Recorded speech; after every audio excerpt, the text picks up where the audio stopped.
샬롬. 오늘 또 한 주간이 시작됩니다. 하나님의 은혜와 성령의 감동이 충만한 한 주간이 되시기를 주님의 이름으로 축원드립니다. 이번 한 주간은 성경 본문을 제가 읽지 않고 성경 본문을 여러분들이 읽고 저는 말씀을 나누도록 하는 것이 좋겠다, 또 그렇게 한번 해보는 것도 좋겠다는 생각이 들었습니다. 왜냐하면은 짧은 성경 본문은 괜찮은데 너무 40절, 50절 이렇게 기니까 이 큐티를 듣는 분들이 성경 말씀을 듣다가 그 말씀 나눔을 또 잃어버리는 경우가 있어서 성경 본문을 좀 안 읽고 해줄 수 있겠느냐라는 요청이 왔기 때문에 이번 한 주간은 성경 본문을 읽지 않고 말씀을 나눠보도록 하겠습니다. 오늘은 창세기 25장 1절로 34절의 말씀을 나누도록 합니다. 창세기 25장은 아브라함의 죽음, 또 이스마엘의 후손, 에서와 야곱의 출생, 장자의 명분을 판 에서에 대한 내용들이 기록되어 있습니다. 먼저 1절을 보게 되면은 아브라함이 후처를 취하였으니 그 이름은 구두라라. 아내 사라이 사후인지 아닌지 성경에 직접적인 언급은 없지만 아브라함은 구두라를 후처로 맞이했습니다. 그리고 구두라를 통해서 6명의 아들을 낳았습니다.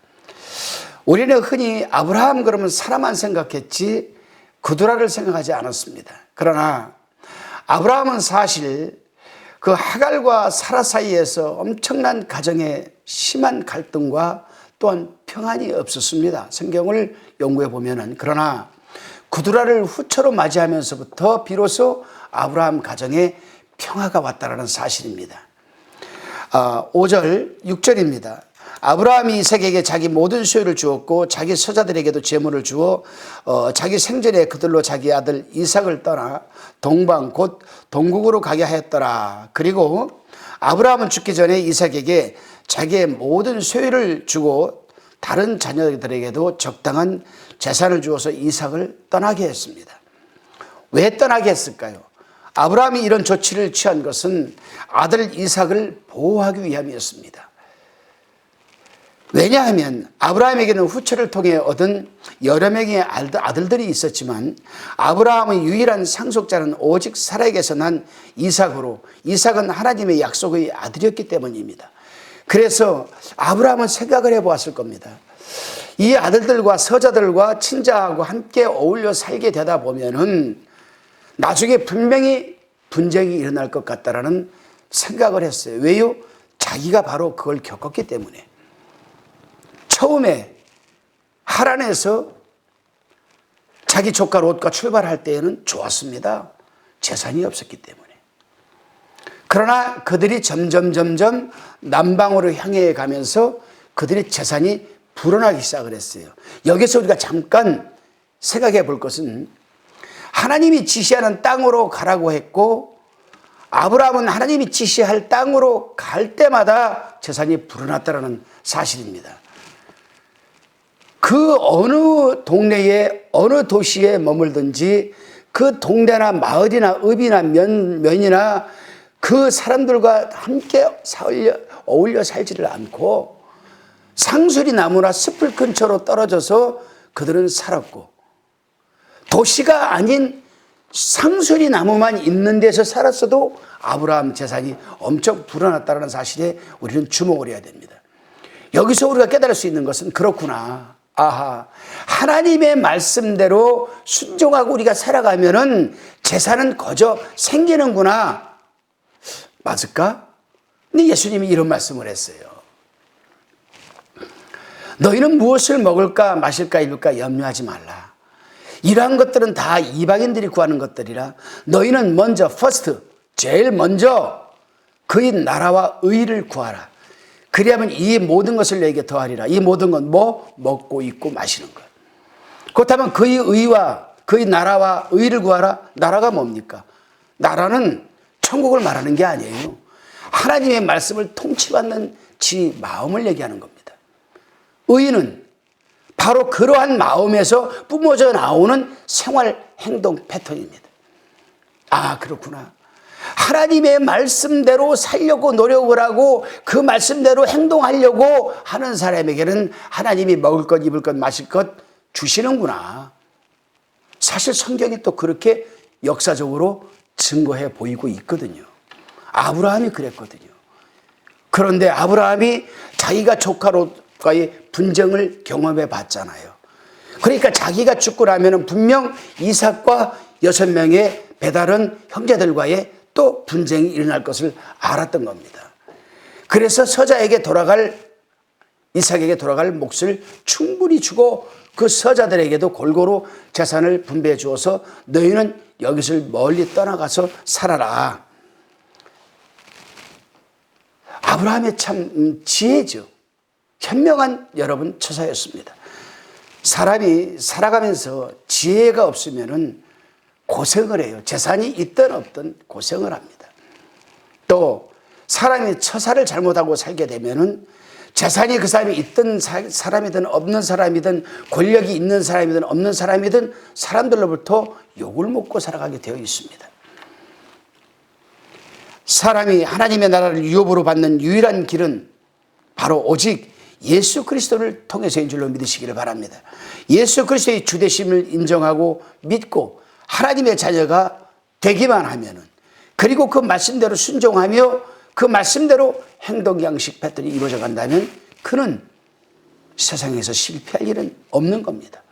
왜냐하면 성경 역사적 인물들이 우리에게 그걸 증거해 주고 있고 또 이 세상 역사의 많은 사람들이 그러한 증거를 우리에게 해주고 있습니다.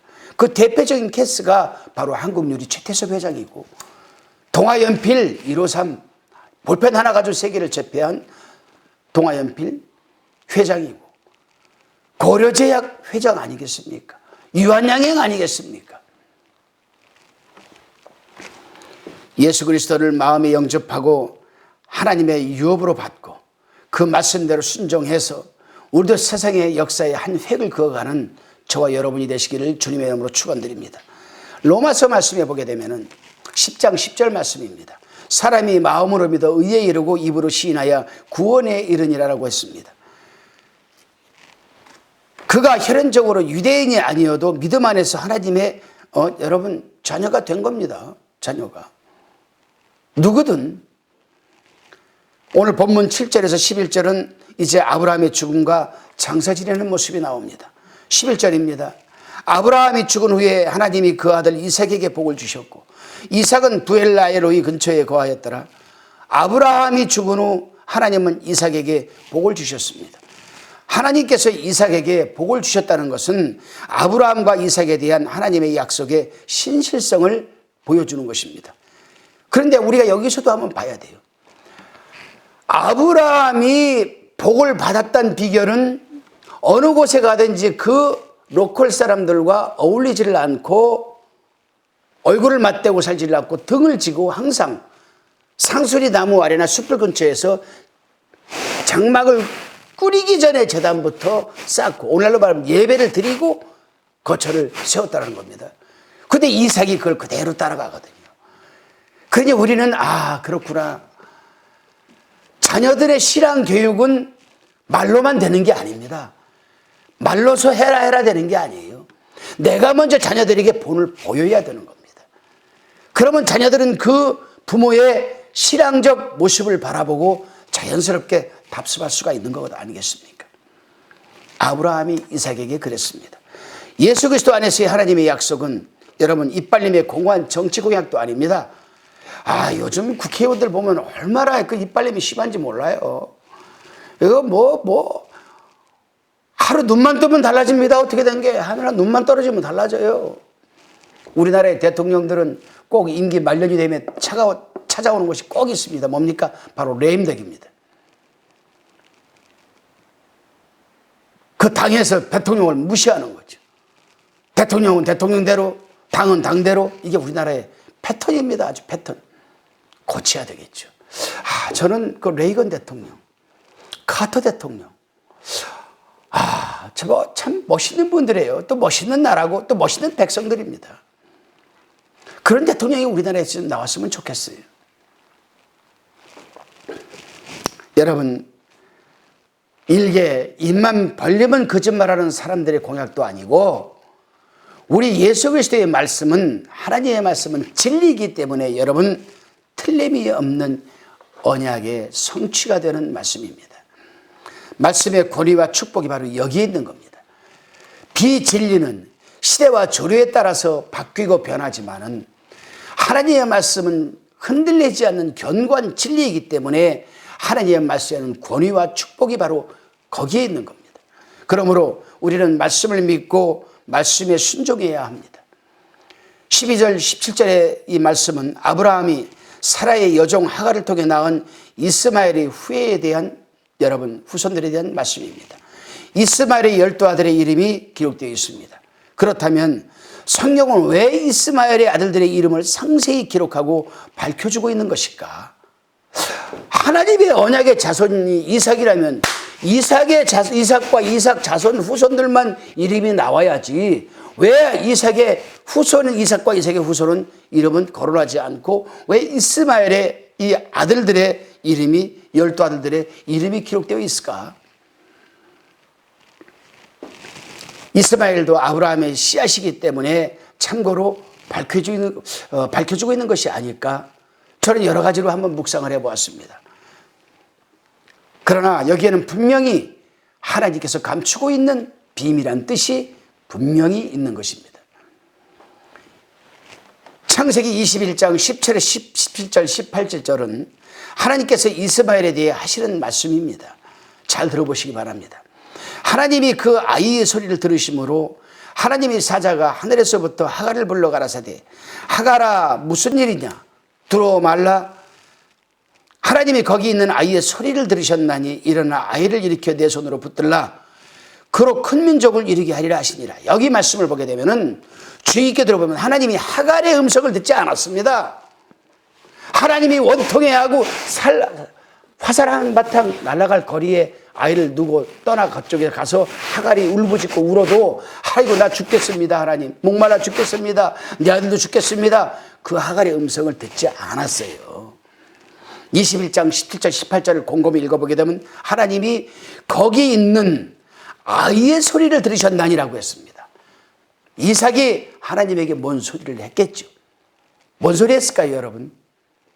여기에 또한 하나님의 비밀이 있습니다. 많은 사람들이 성경을 읽으면서 이런 부분을 놓치는 경우가 있거든요. 하나님은 이스마엘을 통해서도 큰 민족을 이루시겠다라고 하갈에게 말씀을 하셨습니다. 그런데 이스마엘은 하나님에게 어떤 말씀을 했을까? 어떤 부르짖음이 있었을까? 그러므로 오늘 본문 이스마엘의 후예에 대한 말씀을 통해 깨닫게 하시는 것은 무엇이냐? 오늘날 아람 민족이 큰 민족을 이루게 된 것은 다른 이름이 신이 아닌 오직 여호와 이름하는 하나님의 약속의 결과라는 것을 바로 알고 하나님께로 돌아와 오직 하나님만 경외하라는 여러분 뜻이 거기에 담겨져 있습니다. 이제 며칠 전에 또 여러분 가자 지구에서 또 전쟁이 벌어졌어요. 가자 지구에서 이스마엘 후손들이 그냥 미사일 폭탄을 쏴댔습니다. 그랬더니 이스라엘에서 바로 전투기를 출동시켜가지고 가자 지구를 아주 폭격을 해버렸습니다. 왜 이런 일이 벌어졌을까요 여러분? 카터가 누가 중동의 평화 사신 천만에요 여러분. 성경 말씀을 읽어보게 되면은 중동의 평화 모델은 예수님이 이 땅에 다시 오시기까지 없습니다. 절대로. 우리 성경을 믿어야 되거든요. 성경은 예언의 말씀이기 때문에, 성취의 말씀이기 때문에. 그동안 중동에 얼마나 많은 평화의 특사들이 여러분 오고 가고 했습니까? 임시 잠깐이죠. 얼마 전에도 여러분 이스라엘과 여러분이 아랍하고 화해하지 않았습니까? 얼마 됐다고 지금 또 대포를 미사일을 쏘고 난립니까? 저는 여기서 안타까운 부분이 바로 그 부분이에요 여러분. 정말 우리 하나님 말씀을 믿읍시다. 신뢰합시다 좀 제발. 아브라함이 하나님의 말씀을 듣고 믿고 신뢰하고, 사라가 하나님의 말씀을 믿고 듣고 신뢰하고 기다렸더라면, 1년만 기다렸더라면, 몇 년만 기다렸더라면, 이스마엘을 위해서 태어나지 않았더라면 이스라엘 중동 전쟁이 지금 있겠습니까? 없지요. 뿐만이겠습니까? 강원도 땅덩어리만한 이스라엘이 지금 그 엄청난 사우디아라비아, 이라크, 이란, 쿠웨이 그 땅 다 자기네들 거 아니겠습니까? 세상 역사가 또 바뀌었을 것이고 세계 지도가 또 바뀌었을 것입니다. 하나님의 말씀은 이렇게, 하나님께서는 이스마엘의 12아들들이 하나하나 이름을 갖다가 다 거론한 것은 뭡니까? 바로 큰 민족을 이루겠다고 하신 그 말씀을 증거하는 겁니다. 예언하는 겁니다. 그 12민족으로 인해서 또한 여러분 중동이 저렇게 세워진 거 아니겠습니까? 아들들을 통해서. 이렇게 하나님의 말씀은 빈틈이 없어요. 그 당시 사람들이 이해했겠습니까? 우리가 중동의 역사를 모르고 있다면 이해하겠습니까? 중동 역사를 우리가 이해하고 있으니까 하나님께서 이래서 이스마엘 자손의 그 후예들의 이름들을 거론하고 있구나. 이게 비밀입니다. 여러분 19절 26절은 에서와 야곱의 출생에 대한 말씀입니다. 19절 20절에 보게 되면은 아브라함의 아들 이삭의 후예는 이러하니라. 아브라함이 이삭을 낳았고 이삭은 40세에 리브가를 취하여 아내를 삼았으니 리브가는 밧단 아람의 아람 족속 중 부두엘의 딸이요 아람 족속 중 라반의 누이였더라. 아멘. 다시 25절 26절입니다. 먼저 나온 자는 붉고 전신이 갑옷 같아서 이름을 에서라 하였고 후에 나온 아우는 손으로 에서의 발꿈치를 잡았으므로 그 이름을 야곱이라 하였으며 리브가가 그들을 낳을 때 이삭이 60세이었더라. 아브라함에서 이삭으로, 이삭에서 에서와 야곱으로 세대에서 세대로 이어지며 확장되는 아브라함의 후손들을 통해 하나님의 약속의 성취를 지금 보여주고 있습니다. 특히 큰 자가 어린 자를 섬기리라는 말씀을 통해 하나님의 약속에는 하나님의 큰 섭리가 감추져 있음을 일깨워줍니다. 리브가가 임신을 했어요.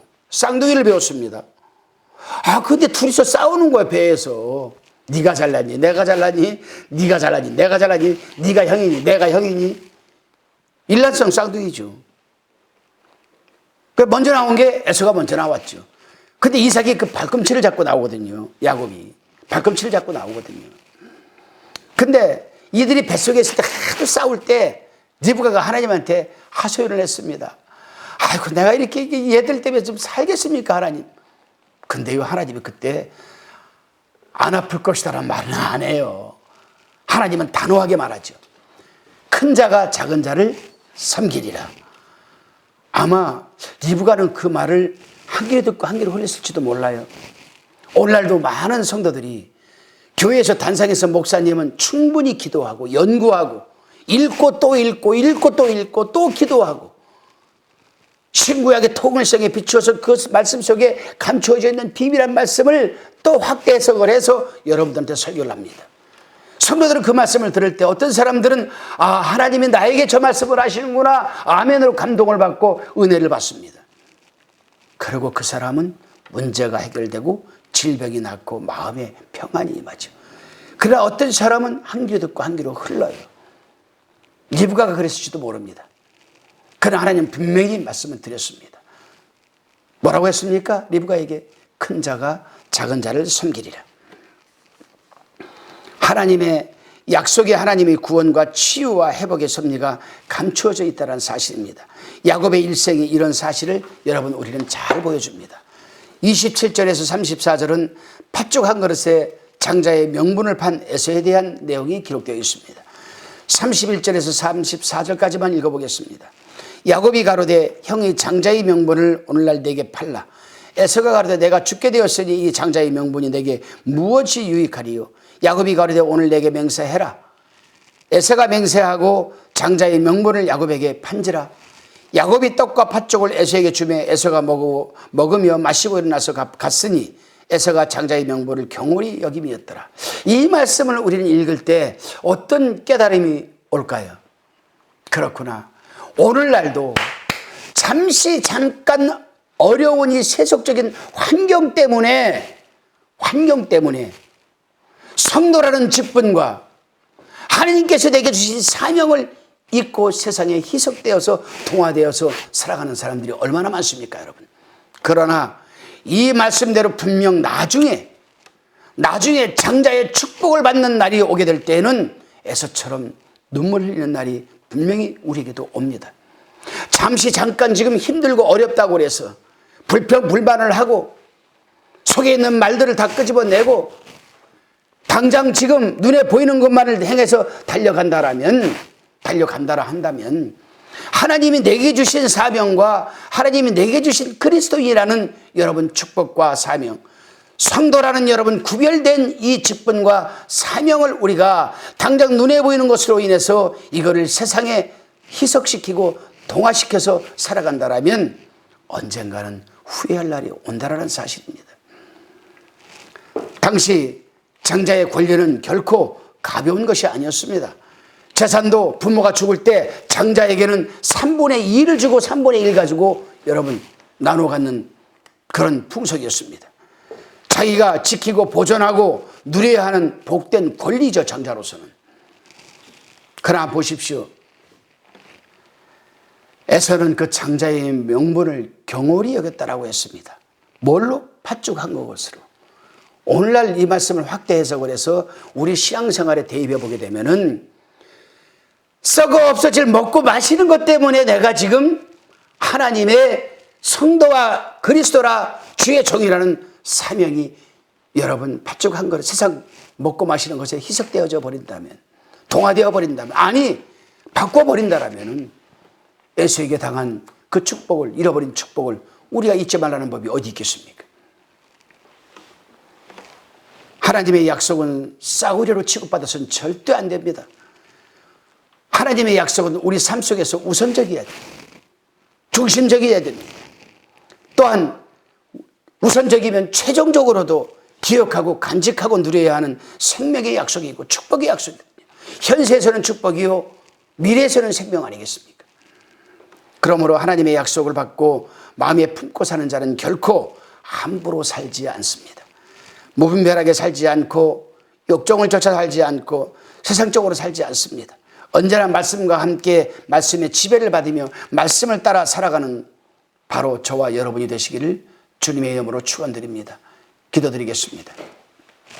주님, 말씀을 통해 하나님의 생명의 약속을 받은 자임을 다시 한번 확인하게 하여 주시니 감사합니다. 하나님의 생명의 약속을 받고 품고 사는 자로 오늘도 말씀 안에서 우리 스스로가 절제하며 말씀을 따라 사는 하루이게 하여 주옵소서.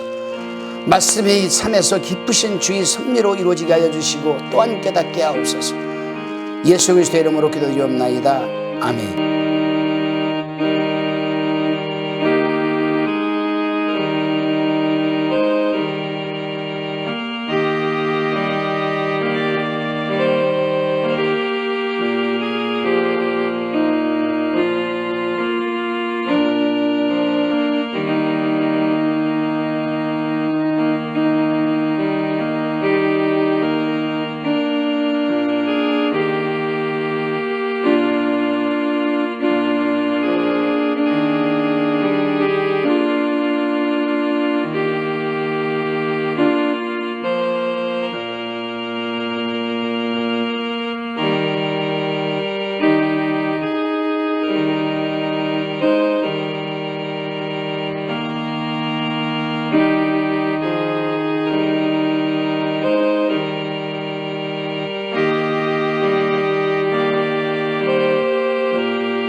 화평방송 구독, 좋아요 부탁드립니다. 감사합니다.